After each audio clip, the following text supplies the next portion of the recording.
Okay.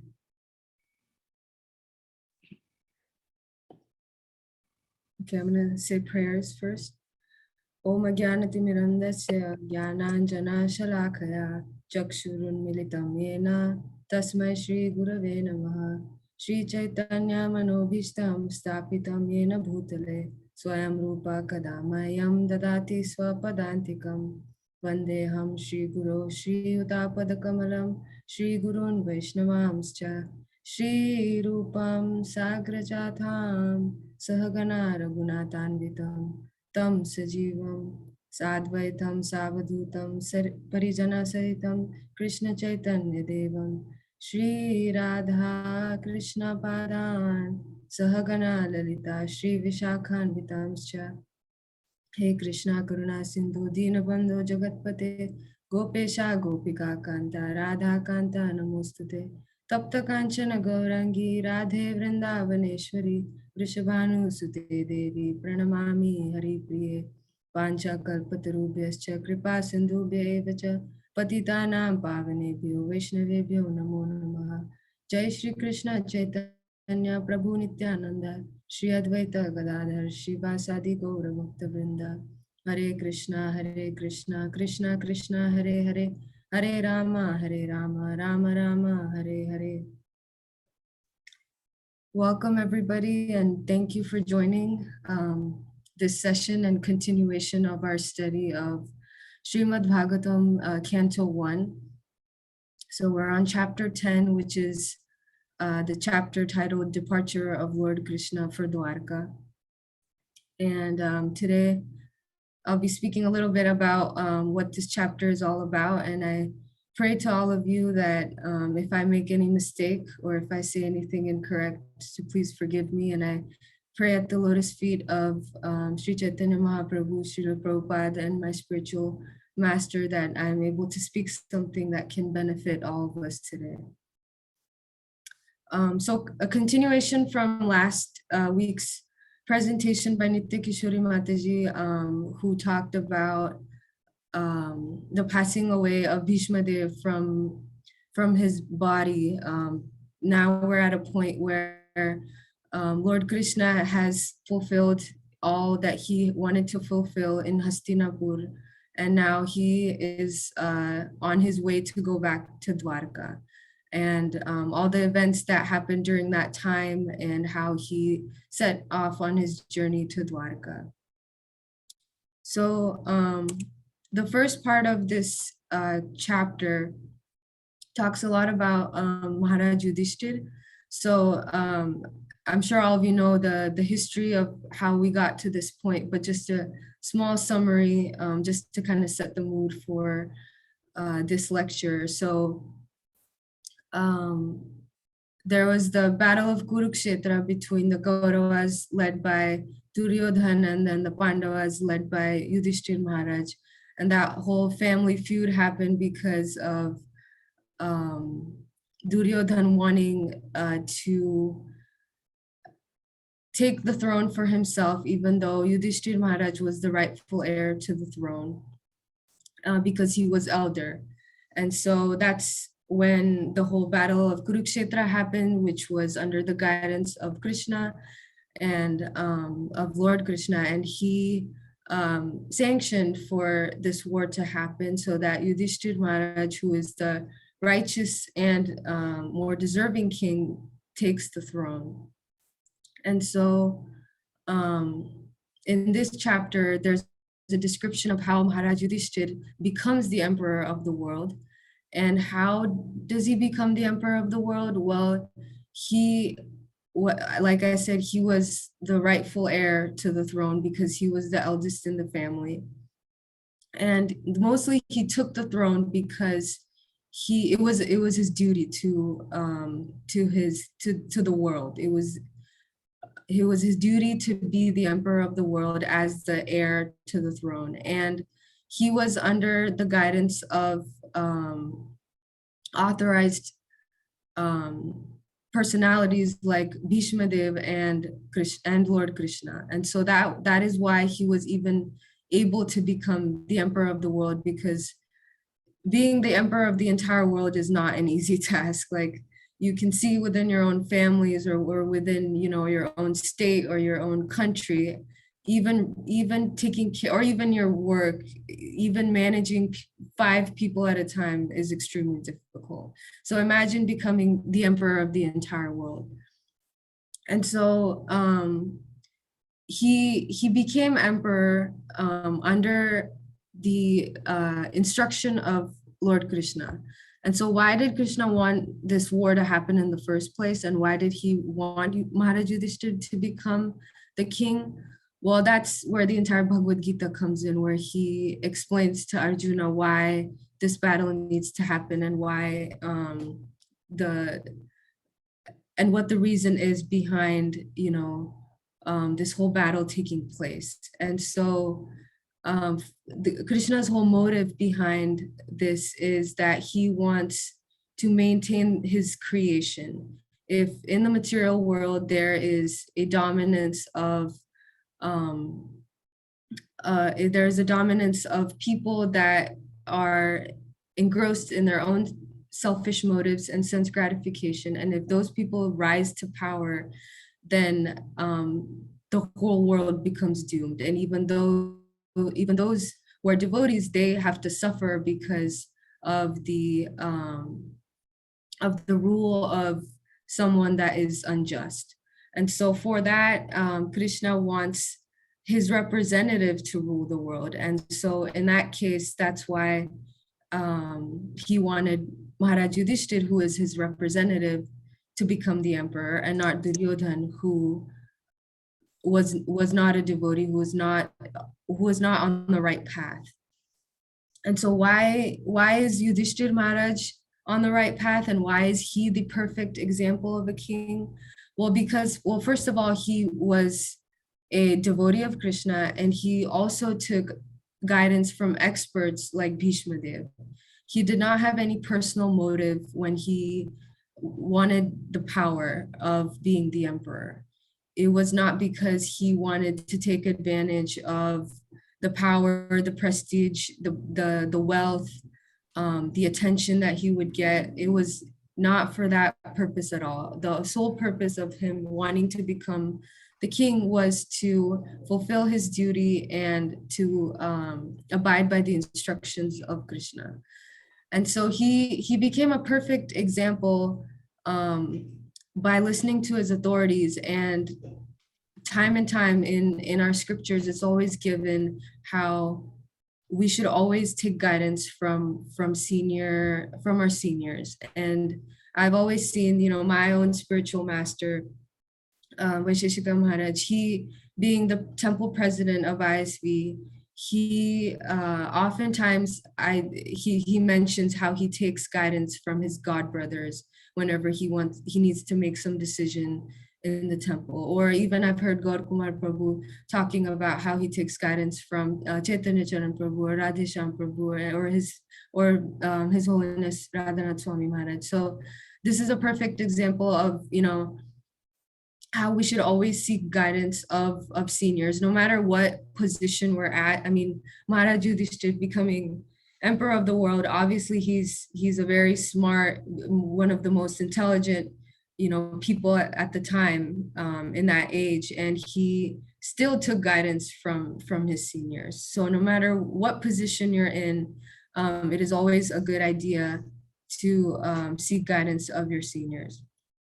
And so he also employed his younger brothers as his ministers under his rule. And so he became a successful king because he followed the principles that were universally acceptable for everyone. So because he was following Shastra, he was following Krishna, he was following the principles that were laid down by Parampara, there was no room for him to become an unjust king, because he was following something that was absolute.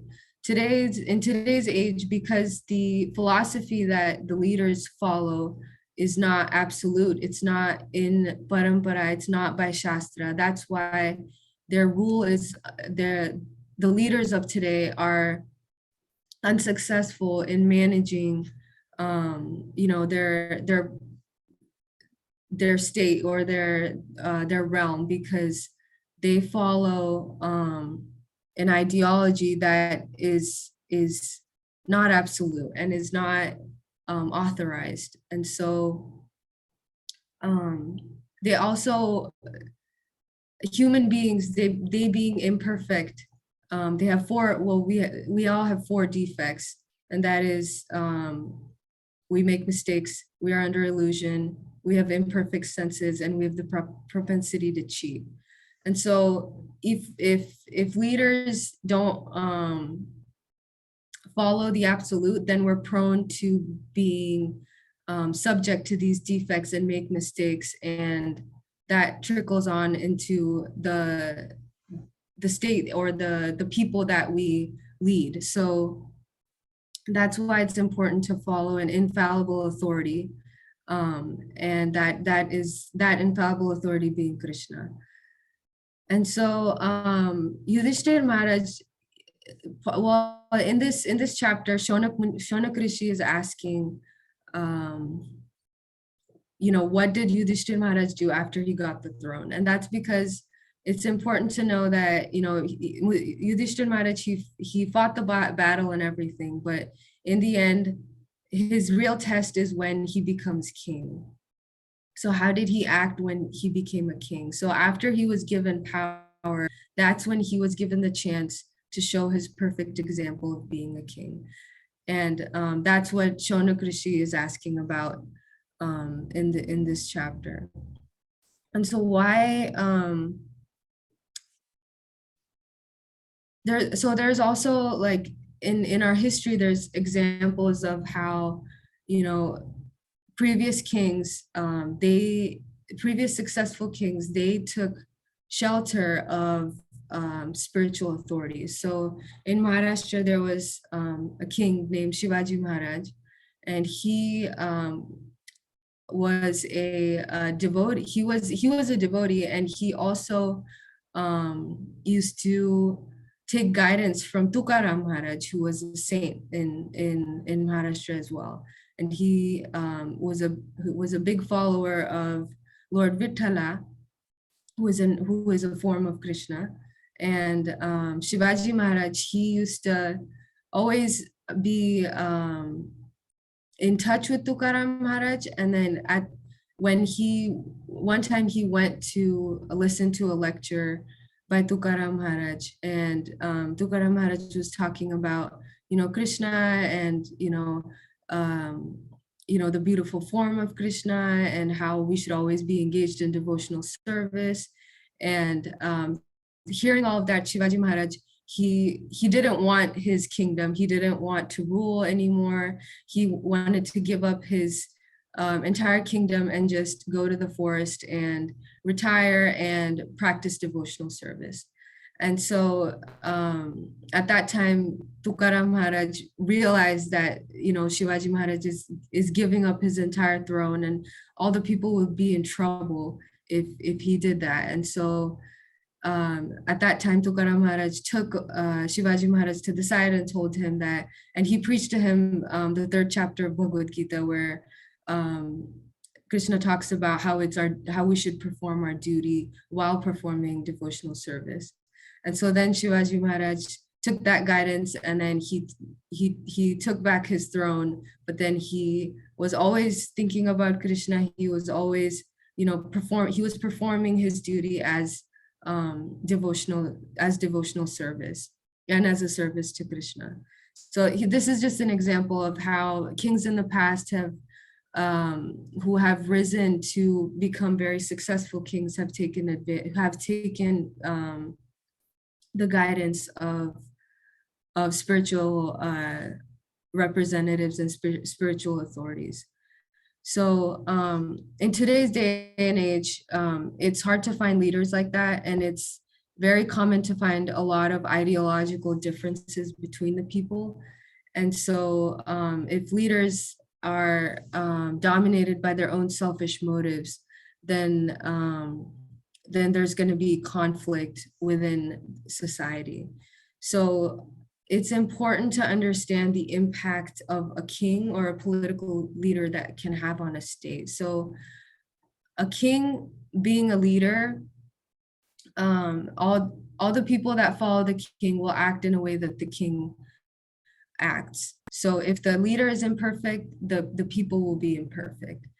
And so today it's all about the government is for the people, by the people, of the people. And Prabhupada often said that that's not the right mentality to have. That is equivalent to saying of the Shudras, for the Shudras, by the Shudras. And that's not the mentality that we should have. We should have the mentality of God, for God, and by God. So we should be serving. So this material world, it belongs to God. Everything belongs to God. We do everything that we do for God. And so we should not be serving, the leaders should not be serving the state as a matter of, it belongs to me. They should be serving in the sense that it belongs to Krishna. And so, like Krishna says in Bhagavad Gita, whatever action a great man performs, the common men follow. So if the standards set by the leader are high, then the people follow, and even their standards get set high. But if they do not set a very high standards, then the people have nothing better to look at. They have no better example to look at. And so that is why it is very important for the leader to be a perfect example. And so humans in general, they need leaders. We all have a leader. Like growing up as a kid, our parents are a leader. In school, our teacher is a leader. When we go to work, our manager is a leader. Always, in order to be in a society, we need a leader. And so if we have an expert leader like Yudhishthira Maharaj, then all the right activities get performed. Like all the proper sacrifices would be performed, which means all the demigods will be happy, which means that the earth will be abundant with rain and grains and food and perfect climate. People would not be seeing so many diseases and poverty. And that's because the nature would be in equilibrium. The nature will be in equilibrium. The people's minds will also be in equilibrium. And that's all resulting from having a good leader, because the people follow the leader. And once nature is happy, then people living amongst the nature will be happy. So that's the impact that a king can have on a state, which is a pretty big impact. And then how we should approach ruling a state is considering Krishna to be the supreme proprietor of everything.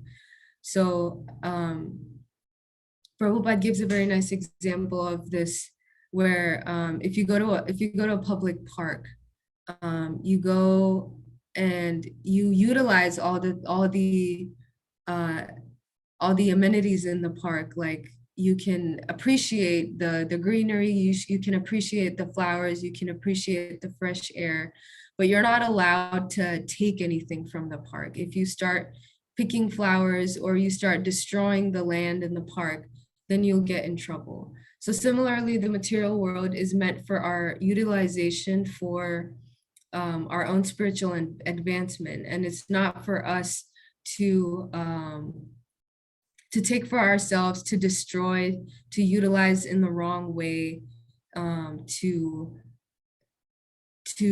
abuse. And so that's while keeping in mind that Krishna is the supreme prioriter of everything that exists here. Nothing is mine, and I'm just here to use it for getting back to Krishna. And so Krishna being the father and the material nature being the mother, the father and the mother take care of everything in the world, for the child. Same thing, father and mother, Krishna and the material energy and his material energy take care of everything in the material world. So there is no need for people to worry about, how are we going to get food, or how is it going to work, or to artificially create factories and luxuries and machinery to be able to sustain ourselves, because anyways Krishna has provided everything in the material world for us to sustain ourselves. And a funny example of this is I went to the Kennedy Space Center in Florida a few weeks ago, and part of that part of the Space Center, there's an exhibit where they talk about the journey to space. So like the whole history of how humans went through the whole space race, and then now how we're at the state where we're getting ready to send people back into space to the moon and Mars and everything. And so part of that whole presentation, they were talking about how they have all these plans of colonizing Mars. And so they're building vehicles, they're building, pods over there that they can, and they're doing all this prototyping and research to be able to set up these stations on Mars. And so when people get there, they'll already have like a whole society there that they can adapt to. And it's extremely difficult because the getting there takes, I think, a year and a half. And then actually living there is, I mean, the weather and the climate and growing anything there is like close to impossible. So I was thinking, why are people going through all these difficulties to colonize Mars? And so I asked my coworker that was there with me, I was like, why are they doing this? I mean, doesn't it just seem easy to just stay here and everything is comfortable here? Why would you want to go to Mars and put in all this money and live in such a difficult situation? And the first thing that she said was, well, if the world is destroyed and it ends and it's inhabitable, what are we going to do? And we're just safeguarding everything for future generations. And I'm like, at that time I was just thinking, that's why we have Krishna. Like, he's there to take care of everything. So humans are so worried about their own existence and their own dominance, I would say, that they're now going to other planets to colonize those planets because they're trying to safeguard their own future that much. And so yeah, it's just ridiculous to think about how we get so caught up with our own selfish motives that we don't see the big picture. And then not being Krishna conscious, there's so much insecurity in living in this world. So having that reassurance, through our shastra, through our teachings, like having that reassurance that everything belongs to Krishna and he takes care of everything and he provides everything in this world for us to survive, is a big reassurance. And so because of this, having this insecurity, people, they abuse natural resources because they're just trying to utilize everything that they can in this provided in this world.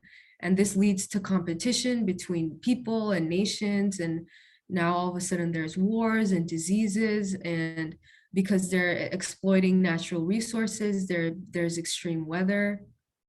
People go through mental distress and agony because of all these warlike and disease situations, which we have recently experienced both of those in the past few years. So we have an example of how disturbing it is to undergo those natural disasters And that's all leading from having imperfect leaders as those in power. So this was the beginning of how in this chapter Maharaj Yudhishthira is glorified for, you know, how perfect of an example of a king he was, and how during his rule everything was in an ideal situation. So at this point now, Krishna has entrusted the throne of the emperor of the world to Yudhishthira Maharaj, and now he, after giving special mercy to Bhishma Deva, and after he leaves his body, he has performed his duties, and he has pacified Yudhishthira Maharaj. And at the same time, Subhadra, who's his sister, who had just lost her son Abhimanyu in the battle, she was feeling very sad and distressed, and so he stays back to pacify her. And I think he stays back for a month, just to pacify his sister. And she doesn't even tell him that she wants him to stay, but he realizes, because he can read people's minds, and he can see he can know what you're feeling. He stays back to please his sister. And then at the time when Krishna is ready to leave, he has some sweet exchanges with his friends, like Bhima and Arjuna. He embraces them. Krishna pays obeisances to Yudhishthira Maharaj because he is elder. And Krishna is playing the role of being a minor in front of Yudhishthira Maharaj, even though he's the Supreme Personality of Godhead. Because he's playing the role of being younger to Yudhishthira Maharaj, he pays obeisances to show people the example of how you should respect your elders.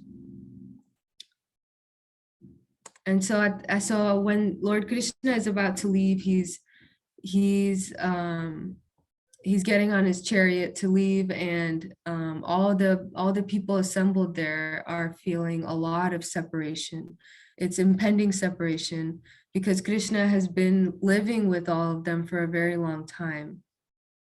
And so all the people gathered there, them being pure devotees of Krishna, it's impossible for them to tolerate separation. And so the Pandavas, they were in constant companionship with Krishna. They were eating together, they were sleeping together. They had a lot of, exchanges, and they dealt with a lot of different situations together. And now Krishna is about to leave, so everyone feels extremely distressed.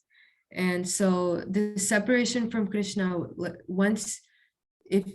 for pure devotees, it is impossible to tolerate separation from Krishna. And that we can see from the gopis, we can see from Chaitanya Mahaprabhu.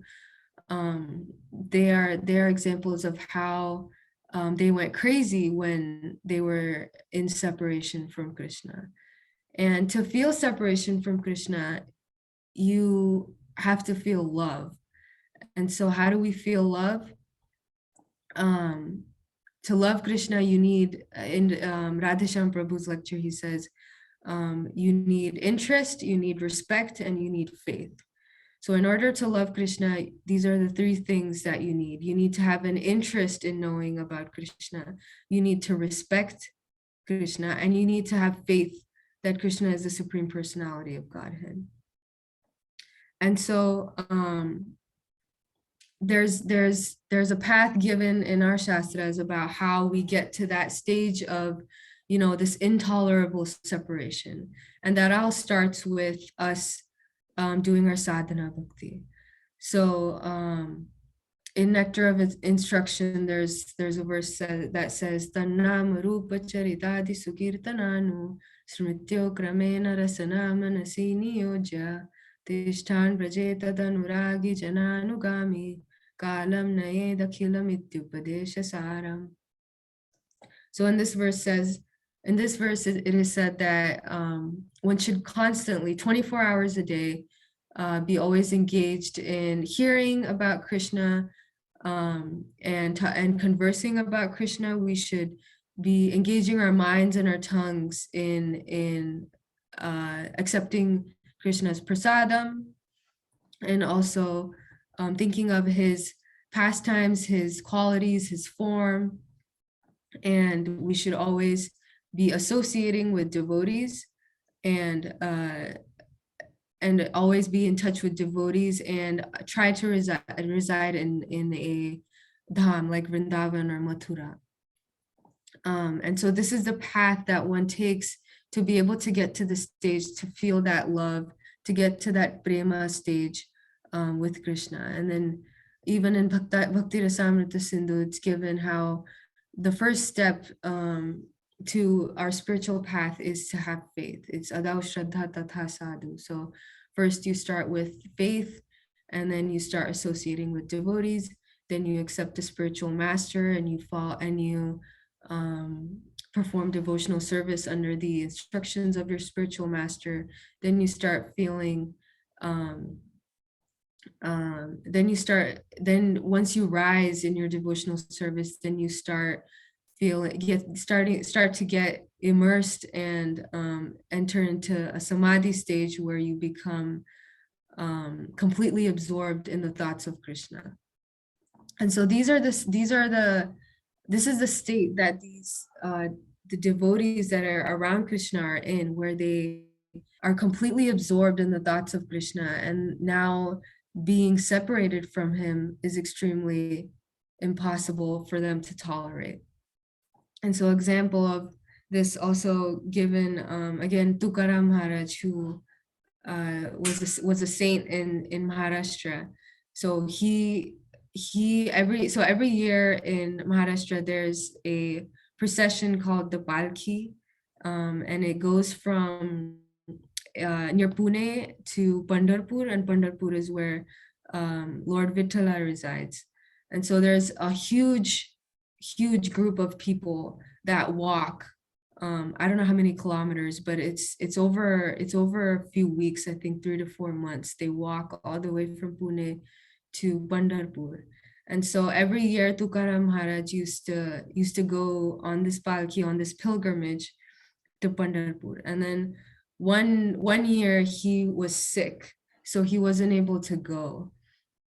And so he felt so much separation from Lord Vittala that it was completely intolerable for him.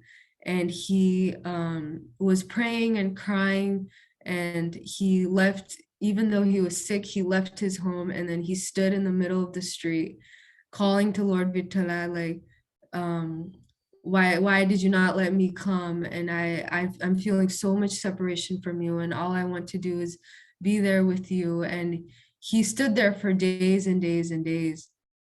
And he said, Lord Vittala, you have to show yourself to me. You have to come to meet me. Otherwise I'll go crazy. And so he stood there for days. And then after the pilgrimage was over, the devotees were coming back. And then they saw Tukaram Maharaj standing in the street, completely devastated. And then they asked him, why are you standing here? And then he says that I can't tolerate the separation from Lord Vittala, and so I'm waiting for him to come see me. And so Lord Vittala actually he becomes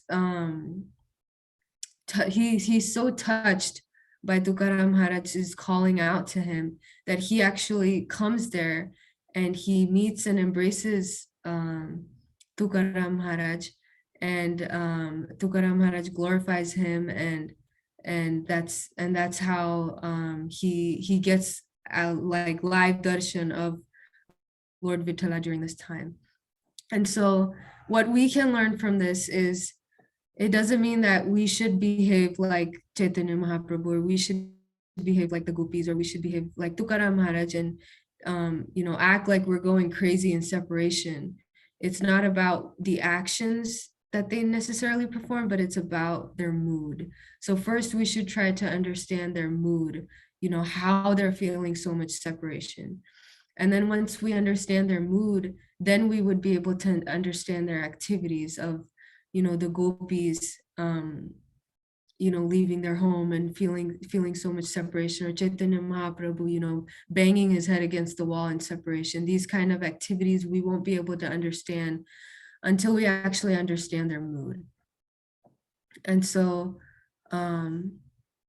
the and these sort of feelings of separation can also, it doesn't mean that you have to have personal contact with Krishna like the Pandavas might have had. Even by remembering Krishna's name, form, qualities, or pastimes, one can get the same result because Krishna is non-different from his name, form, qualities, and pastimes. And so I'm just checking time.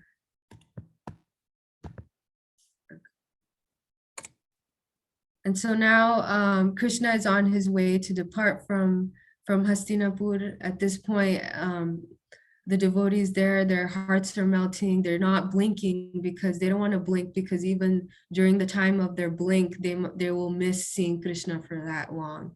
So they're not blinking. They have tears running down their face. But at the same time, they're trying to control their tears because they don't want to make it an inauspicious moment by crying or showing their tears.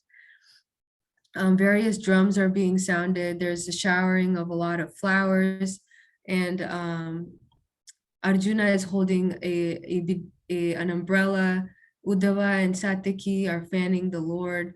So they're bidding the Lord a farewell in a very nice way.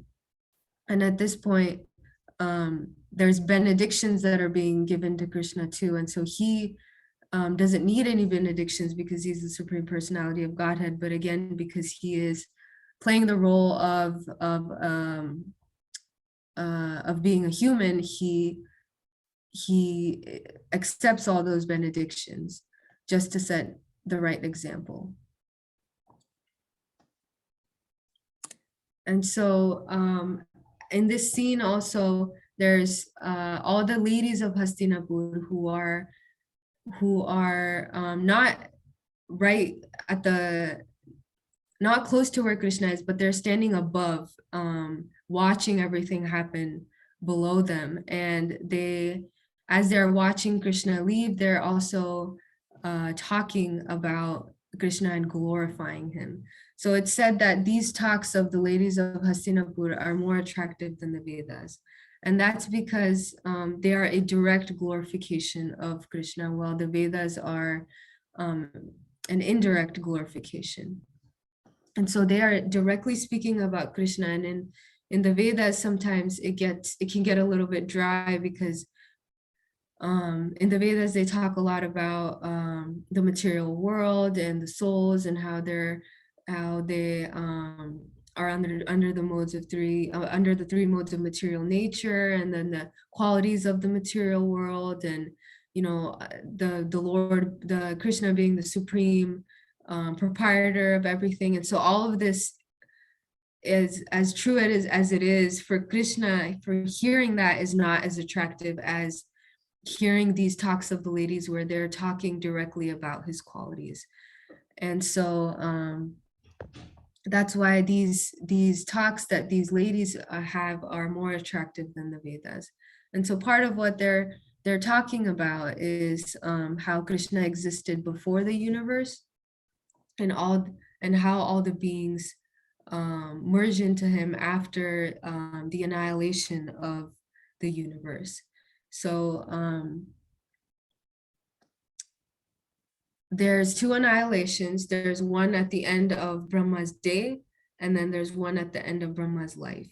And so at that time, everything, including the Jiva Tattvas, they all enter into the body of Krishna. And so there's a verse in there's a verse in Brahma Samhita that talks about this. It goes like this: Yaseka nishvasita kalam athavalambya jivanti loma vilaja jagadandanatha Vishnur mahansa yasya kala vishesho Govindamadi purusham tamaham bhajami. So this says that Brahma and other lords of the mundane worlds, appearing from the pores of hairs of Mahavishnu, remain alive as long as the duration of one exhalation of the latter, Mahavishnu. I adore the primeval Lord Govinda, of whose subjective personality Mahavishnu is the portion of portion. So all the living beings, they merge into the body of Mahavishnu at the end of the annihilation, but they do not lose their quality. So they still attain their identity. I'm sorry, not quality, their identity.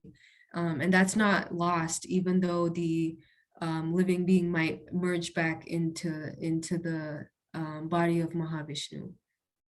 And so it's kind of like how after we go to sleep, um, after we wake up from our sleep, we again engage in our respective duties. So the same thing after the Jiva Tattvas after the material world gets annihilated, the Jiva Tattvas go back into the body of Vishnu.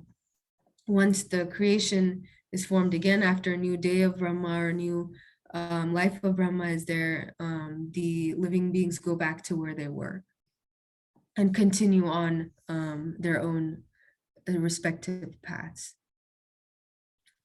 So the ladies also talk about how all of us, all living beings are parts and parcels of Krishna. So we all come as a part of Krishna, and there's two types of living beings. There's Nityamuktas, who are eternally liberated souls, and then there's Nityabaddhas, who are eternally conditioned souls. And so these souls, they are brought down to the material world, and they're entrusted to the Lord's material energy, Maya, which is there to rectify us from our rebellious attitude toward the Supreme Father. So because we had a rebellious attitude and we decided to enjoy apart from Krishna, we were entrusted to Maya and given the chance to rectify ourselves and get free from the clutches of Maya and then go back to Krishna. And so in that process, when we're in the material world, we are given a material name and form, but that is not a permanent name or form. And everything in the material world puts us into an illusion of identifying ourselves with our body. And so modern politics and nationalism and modern leaders, they're all reinstating this idea of us belonging to this material world and us identifying with our bodies. So an example of this, when Srila Prabhupada met when he met Bhaktisiddhanta Saraswati Thakur. So at that time, India was still under the British rule, and so there was a large push for nationalism and getting free from the British, and a lot of people joining, political causes. And so even Prabhupada at the time had a very strong feeling and a very strong belief that the most important thing right now is to get free from the British. And so when he met Bhaktisiddhanta Saraswati Thakur, he in his conversation with him, he mentioned this, that in order to preach spiritual knowledge, the first thing that we need to do is to be free from the British. And so at that time, Bhaktisiddhanta Saraswati Thakur, he instructed to Srila Prabhupada, he said that Krishna consciousness does not have to wait for anything. It does not have to wait for India to be free from the British. Krishna consciousness is an urgent thing that should be spread all over the world as soon as possible. And that is the most important task for us as devotees, and as us as leaders. And so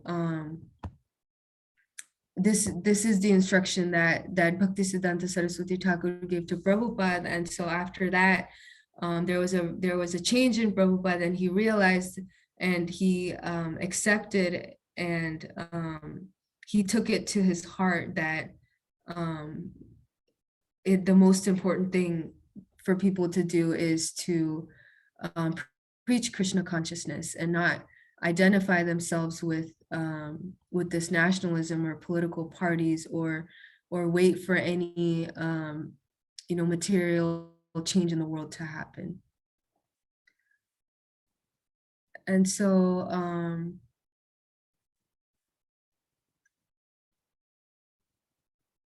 moving on in the talks of the ladies of Hastinapur, so then they talk about how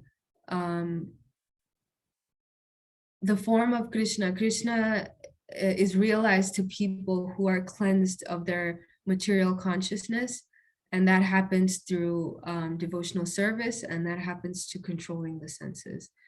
So artificially controlling the senses does not lead to cleaning the material consciousness. One has to, one second. So one has to engage their senses in a higher activity in order to be able to control the senses. Artificially giving up senses does not work. An example of that is Vishwamutra Muni, who was disturbed by the beautiful Menaka, and he was meditating, but his meditation was broken because he was not meditating on Krishna. He was meditating on an impersonal idea. And so that's an example of how artificially renouncing and artificially controlling your senses does not lead you to a safe state where there is no risk of fall down. And so, and the opposite example of this is Ambarish Maharaj, who engaged all of his senses in serving Krishna, meaning his eyes, his ears, his hands, his legs, his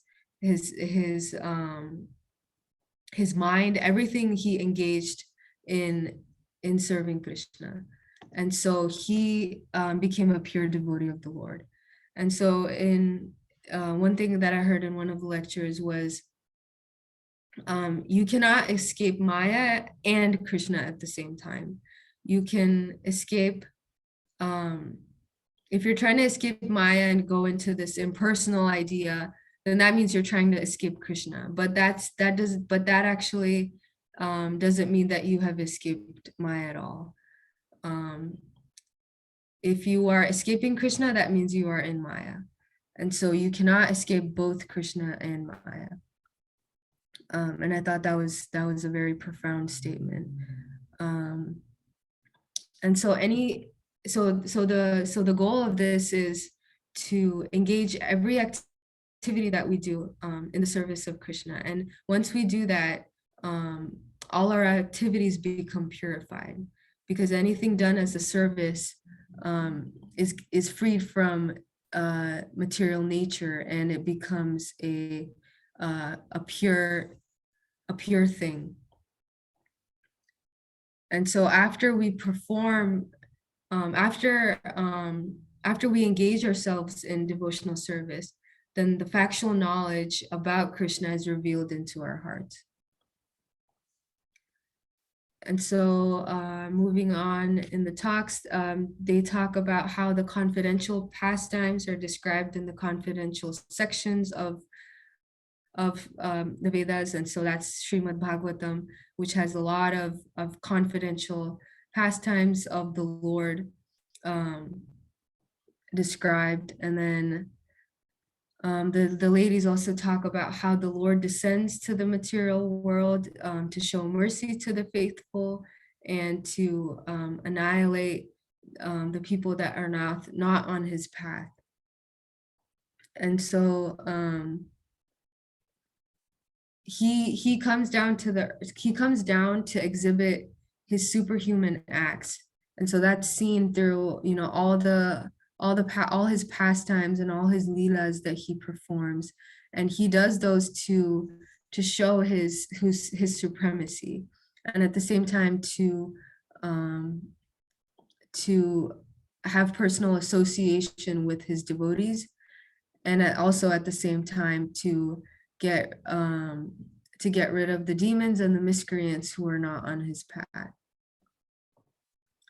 And so because he descends to the world, the dynasty of Yadu and the land of Mathura became glorified. And so when the Lord descends, he doesn't descend as we come into this world. He doesn't take birth as a conditioned soul. His appearance and his disappearance are like how the sun appears during the day and then seems to disappear. It's still there, but it's just our vision. So when the Lord descends, he shouldn't be considered as a human being. He is still the supreme personality of Godhead. And one who understands this, one who understands how he descends and his nature and how he performs different pastimes, how he performs different activities. If we are able to understand that, then we are in true Krishna consciousness, and we can understand that the Lord descends out of his own will and out of his own desire, and he is not under the modes of material nature that requires him to take birth here. And so him appearing in the land in the land of Mathura is more glorified than the heavenly planets, because in the heavenly planets one may go to enjoy the comforts and the opulence and the long life, but as soon as your quota of good karma is over, you return back into the material world, where you're given another chance to rectify yourself, to go back to Godhead. And so it's an impermanent solution, and that's why the land of Mathura is considered more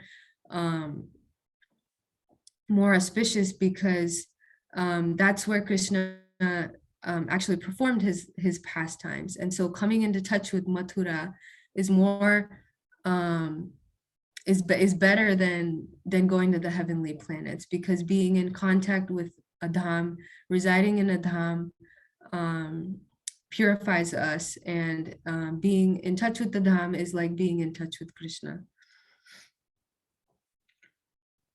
And so when one is in association with Krishna through the dham, one will never come back to the material world again, and be forever united with Krishna in the spiritual world. And so as Krishna descended in the dynasty of Yadu, he also married 16,108 wives, and he associated with the gopis. So they're also very blessed to be able to experience personal association with the Lord. And there's different stories about how he married all these queens. There's a story of Rukmini. Then there's a story of how he took away 16,100 queens from the demon Bhaumasura, and he married all these queens to make them his wives. And then at the same time, he expanded himself to be able to be with these 16,108 wives at the same time. And that's his power, that's his supremacy, to be able to do that, which no one, no one than him are able to do that. And so at this point, Krishna is now ready to depart. Maharaj Yudhishthir engages his 4 divisions of defense to accompany Krishna, even though Krishna does not need any protection. But still he sends his 4 divisions of defense with him out of love, out of care for him. And Krishna accepts, because again, he's playing the role of being a human.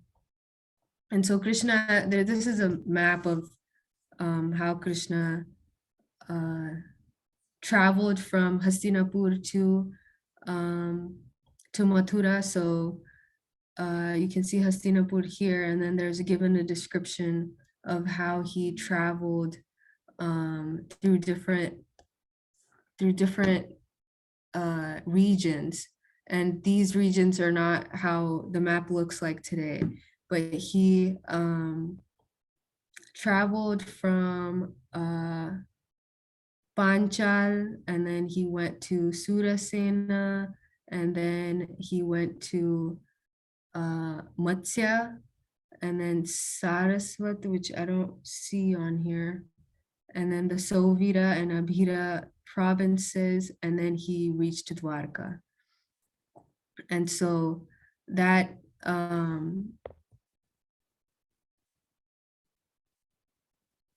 that was his entire journey. And so he during his journey, when he stayed at these different locations, all the devotees there, they had the chance to serve him, they had the chance to associate with him. And so he gave all of these people his mercy, and then finally reached Dwarka. And so that is the end of my presentation. Hopefully I'm not too much over time. So just really quick, a few personal realizations from reading this chapter and kind of preparing for this presentation. What I really liked was understanding how when Yudhishthira Maharaj became the king, that was his real test. And so he, until you're given the chance to, until you're given power, it's hard to understand how a person would react. So in this case, for Yudhishthira Maharaj, he fought the battle, he was on the righteous side, but then now finally, after he has all this power, it's like, what does he do with this power? And so it was important to see for everyone how he acts as the emperor of the world. And it just reminds me of, it's easy to be a good person when nothing is in your control. But once you have the power, you have the control, it's how do you use that power is important. So that's one thing that I learned from this chapter. And then just from the talks about Krishna by the ladies of Hastinapur, it was nice to understand how Krishna is pleased by his devotees just having even casual conversations about him. It's not like you have to know a lot of Shastra, you have to know a lot of scriptures and Vedas and everything, but just Krishna was so pleased by just hearing these casual talks between these ladies, and how they were just glorifying Krishna in the ways that they knew. And so that's something that we should keep in mind, that for Krishna to be pleased with us, we just have to engage our thoughts always in him. And when we're praying to him, even if we speak our hearts and glorify him in that way, he becomes pleased. So that was just a few realizations I had from from this chapter. So I think I'll end here. I apologize if I said anything wrong, but I tried to um, speak what I have heard from other sources. And so thank you all for attending. And if there's any comments or questions, corrections. So thank you so much, Sindhu Kanya Mataji. That was amazing. I really liked how you went through each verse and then explained the verse so nicely. You would be a wonderful Sunday school teacher, actually. So thank you. I'll just summarize some of the points that I really liked. So you stressed on taking guidance of senior devotees. You started with that, which I really liked. You gave the example of Tukaram Maharaj. And then you talked about the leaders of today. They're not by parampara. And because of that, they have their own ideologies, which are not absolute, which are not authorized. And that's why there's so much suffering in this world. And then I like the point about of God, by God, and for God. That was also very nice. Actually, if we all have that consciousness, then that is actually Krishna consciousness. And then I like the example of the park, how Srila Prabhupada mentioned, where we should utilize everything for spiritual advancement, but not abuse things of this world. And then how do we develop love for Krishna? I like that point also, a very practical point where you said three things. We must have interest for Krishna, we must have respect for Krishna, and we must have faith in Krishna. And also you followed that by saying the Nama, Rupa, Guna, Leela, the name, form, qualities, and pastimes. If we can somehow, throughout our day, somehow absorb ourselves in these four things, then we can increase our love for Krishna. Then I liked the travel of Tukaram Maharaj, the pastime, where from Pune to Pandharpur, and he couldn't go one time. So that was also very nice. And then the comparisons that you made was also very nice. How the Vedas is greater than the talks of the Gopi. I mean, Vedas is lesser than the talks of the Gopis when they were discussing, because that was more direct and Vedas is more indirect. And the other comparison you made was Vishwamitra Muni and Ambarish Maharaj. So that was also wonderful, how Ambarish Maharaj was engaging completely, using all his senses, everything for Krishna. Whereas Vishwamitra Muni, even though externally he looked like he was meditating, but he was meditating on an impersonal form. So, and the escape Maya versus escape Krishna was also very nice. If you could elaborate on that, Mataji, just a couple of things, because I was a little confused there. And then your personal realizations were also wonderful. So thank you so much again for taking the time and preparing so nicely. You're really empowered by your Guru Maharaj. Thank you. Very well. Thank you so much, Prabhu. Yeah, so I had heard this, I think it was Radhesham Prabhu's lecture where he was talking about this, and it really caught my eye about how, you know, if you think that you have escaped Maya, or I should say this, if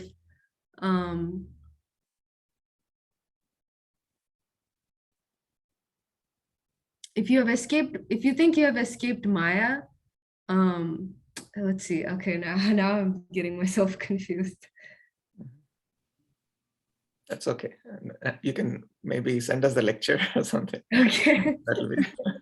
I kind of remember. So what you said is, if you think you have escaped Maya, so escaping Maya but not attaining to Krishna or not striving to attain Krishna doesn't exactly mean that you've transcended Maya. Yeah, exactly. Because as long as you don't attain to Krishna, anything else to do is for your own self. Even liberation is for your own self. Mm-hmm. So in that sense, you're always in Maya until you attain to Krishna. Is that right, Mataji? Yeah, that's exactly what it. Thank you, Prabhu.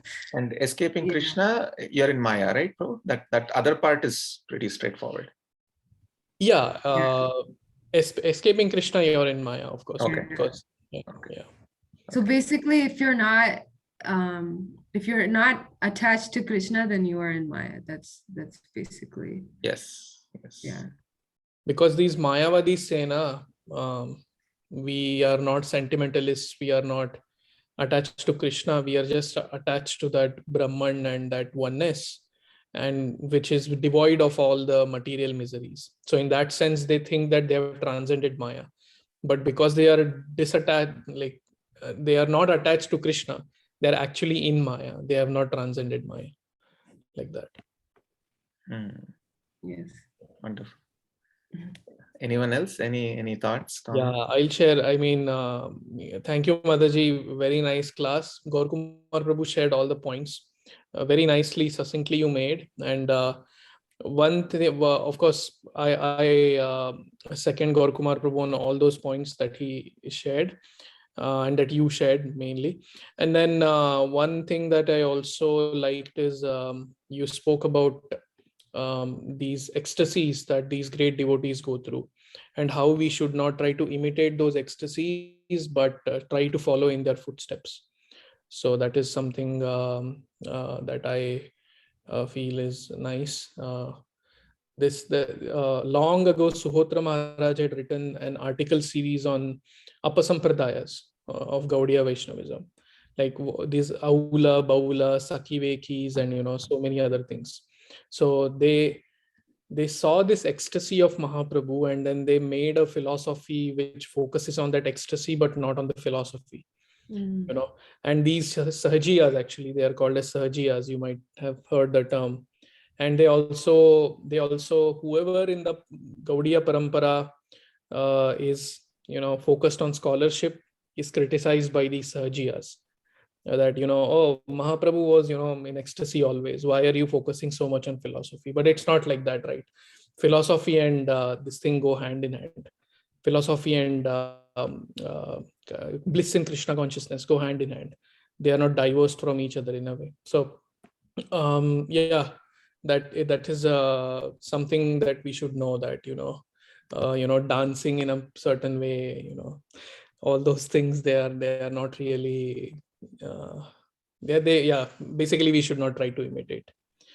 And then yeah, about the Wari, Tukaram Maharaj's Wari, I've heard even ISKCON has a party, like has a group of devotees who walk those.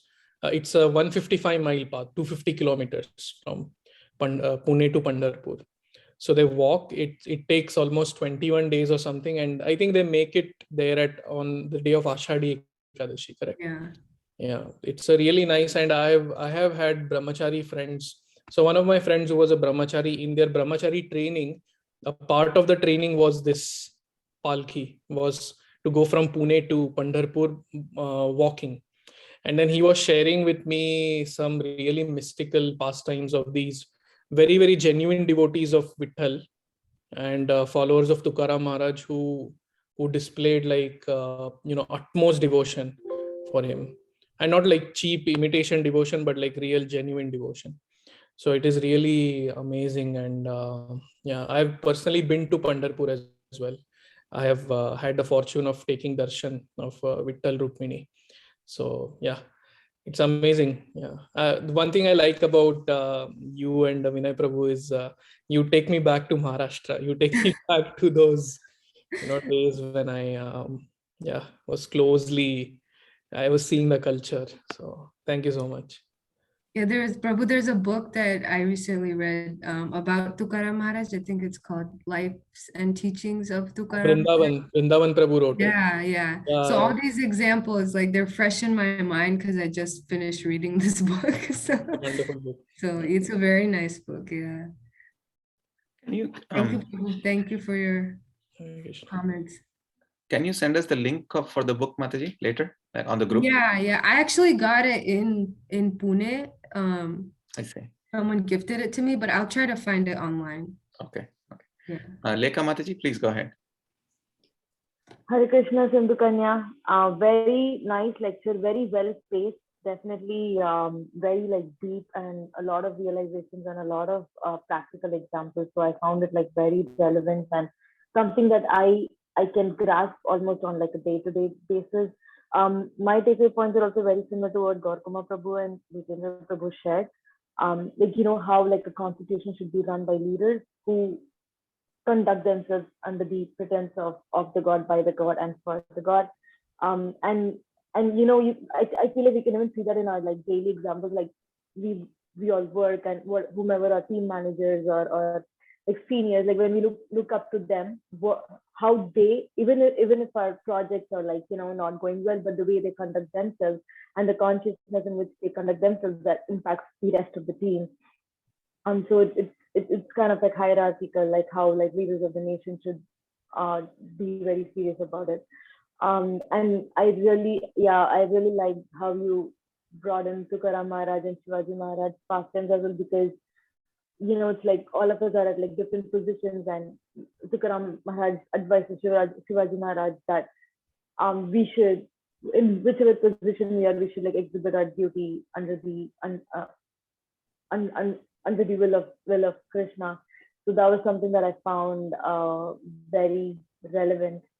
And even the point about, you know, trying to be in your natural like position and not like artificially develop, artificially try to give up things, but do it naturally at whatever level you are. I think those are all like very relevant and something that I can try to apply on a day-to-day basis. So thank you for this wonderful class once again. Thank you, Vika. Very good. So one more thing on that story about how Shivaji Maharaj and Tukaram Maharaj, like in that same book, there's another story of how when Shivaji Maharaj, one time he was sitting in Kirtan with Tukaram Maharaj, and he was so absorbed into the Kirtan.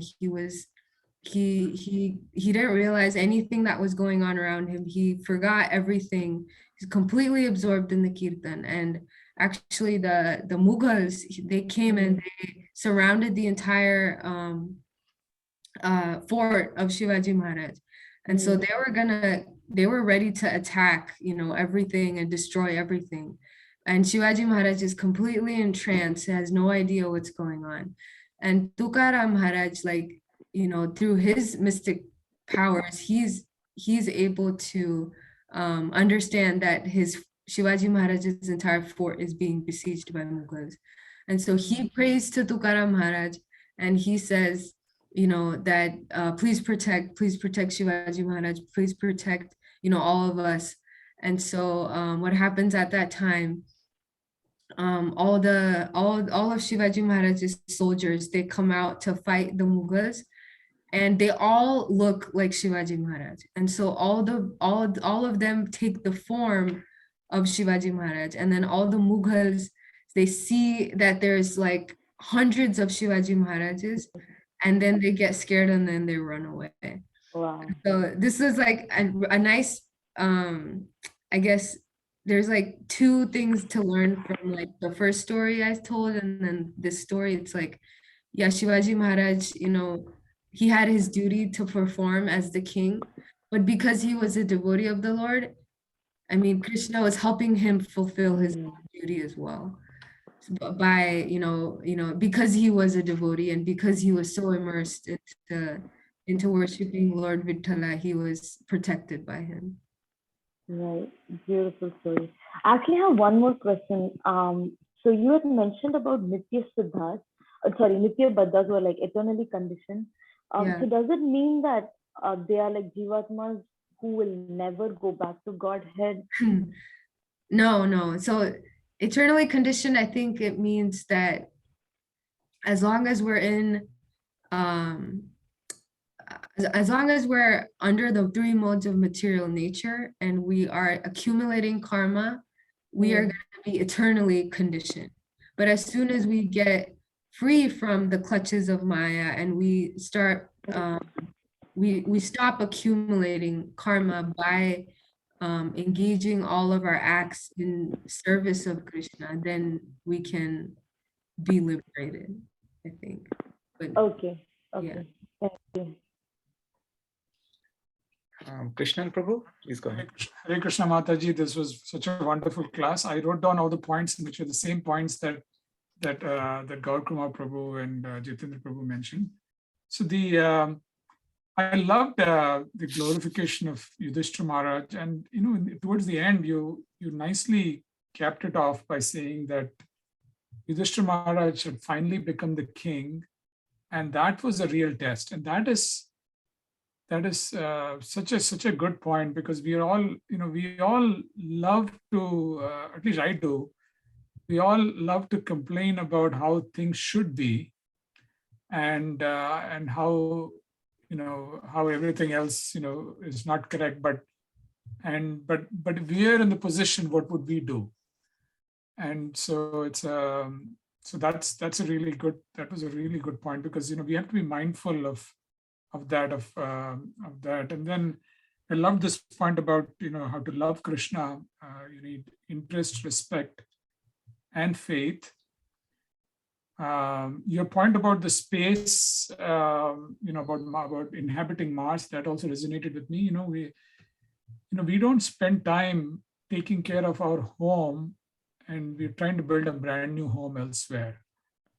How impractical and how silly that is something that really struck me. We, in the name of science, we are just doing some things which are so one which is so destructive, and also of no use. And then Tukaram Maharaj stories were wonderful. I always thought, at least I was always taught, that Sant Ramdas was the guru of Shivaji Maharaj. But maybe I've forgotten that Tukaram Maharaj was also around the same time. So he must have associated with Tukaram Maharaj too. And I actually studied very close to Dehu Road and that area, but I never visited any of the saints' holy places. I never did anything there. I was like stone's throw away from all these places. And I've never gone to Pandharpur, Prabhu. Jitendra Prabhu, I've never gone there. I have to go. My mother has gone many times, so I have to go sometime. So thank you for mentioning all these things, because now it's kindled the interest in me to go to these places. And so thank you very much, Mataji. Thank you, Prabhu. Thank you so much for your realizations. Vinay Prabhu, Haribol, please share. Hare Krishna everyone. Hare Krishna Sindhu. It was really nice class. I mean, you shared a lot of siddhantas and like very vital points. I mean, along with the pastime that Lord is living, but in between, like there were many siddhantas relevant to Vaishnavas and Gaudiya Vaishnavism, like remembering Lord and how to remember Lord, how a leader should be, and remembering Krishna's name, form, and qualities. Then you quoted verses from Bhakti Rasamrit Sindhu and Brahma Samhita. So everything was like very super structured and very nice to hear.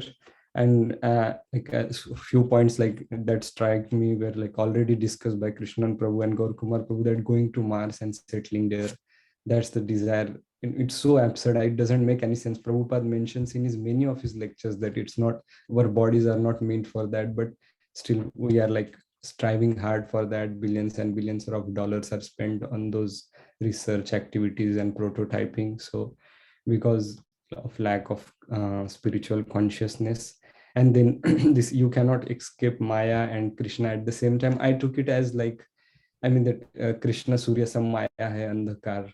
Like if we are in touch with Krishna, then we will be able to escape Maya. And if we try to escape Maya, then we will be in, if we try to escape Krishna or Krishna consciousness or devotees, then we are bound to fall into Maya.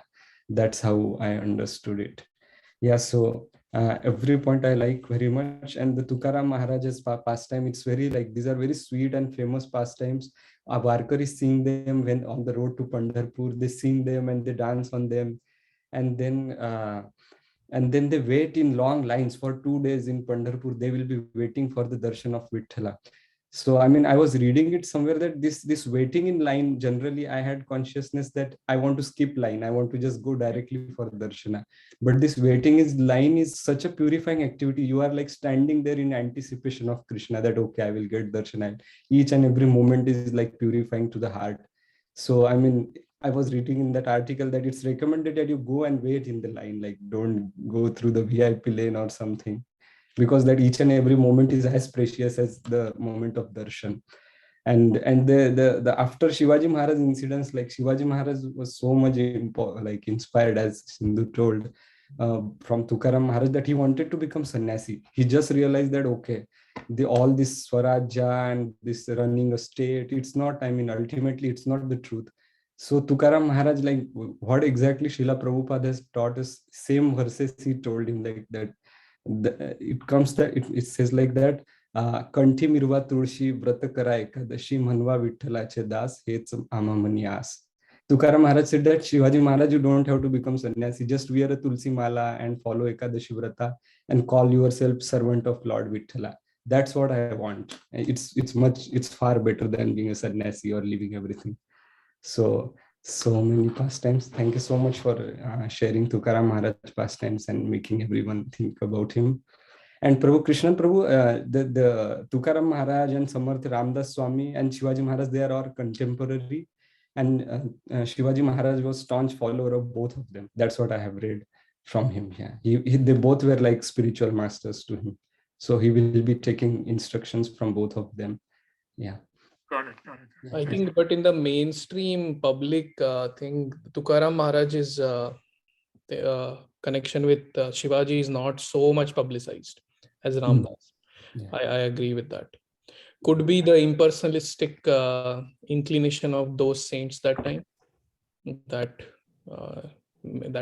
unfortunately made that the way it is. But yeah, it is true that it is well documented that he did take shiksha from this Tukaram Maharaj.